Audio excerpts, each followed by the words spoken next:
उदयपुरको किरात चोकमा रोङटा उठाउने घटना। एउटा फोनले श्रीमान श्रीमतीको जीवनै समाप्त गरिदियो। शान्त मानिने उदयपुर जिल्लाको बेलका नगरपालिका 3 किरात चोकमा सोमबार राति यस्तो डरलाग्दो घटनाको साक्षी बन्यो जसले सुन्ने जो कोहीलाई पनि स्तब्ध बनाइदिन्छ। एउटा फोन, एउटा शङ्का र अन्ततः एउटा परिवारको पूर्ण विनाश।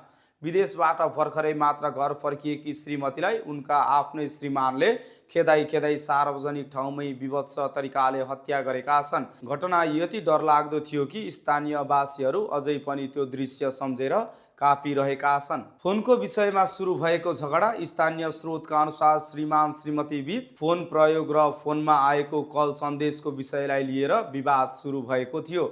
सामान्य भनाभनबाट सुरु भएको झगडा केही मिनेटमै आक्रोश, शङ्का र हिंसामा बदलियो। श्रीमानको रिस यति बढ्यो कि उनले श्रीमतीलाई घरभित्र मात्र होइन बाहिरसम्म खेद्दै लगे। सडकमै भयो अमानवीय आक्रमण। प्रत्यक्षदर्शीका अनुसार श्रीमानले श्रीमतीलाई सडकसम्म पुर्याएर माथि चढी लगातार आक्रमण गरिरहेका थिए।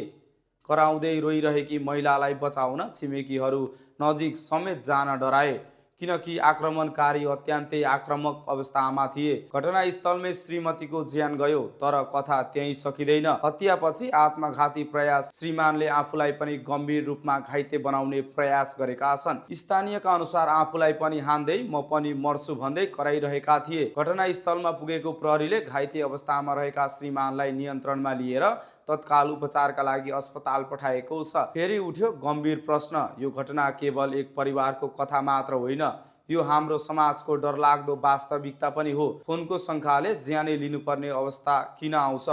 विदेशमा रोजगारीपछि परिवारमा किन तनाव विस्फोट हुन्छ?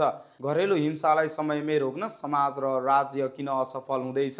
आज एउटा फोन साधन हो, तर असुरक्षा, शङ्का र रिस मिसिँदा त्यही फोन मृत्युदण्ड बन्न पुगेको छ। प्रहरी अनुसन्धान जारी। जिल्ला प्रहरी कार्यालय उदयपुरका अनुसार घटनाबारे गम्भीर अनुसन्धान भइरहेको छ।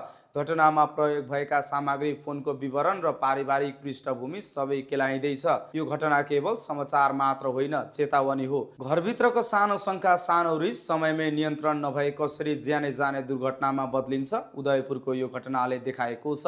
तपाईँको विचार के छ? फोनको कारण यस्तो घटना हुनु सामान्य हो? समाज, परिवार र राज्यको दोष कहाँ छ? कृपया आफ्नो धारणा कमेन्ट बक्समा कमेन्ट गर्न भने नभुल्नुहोला।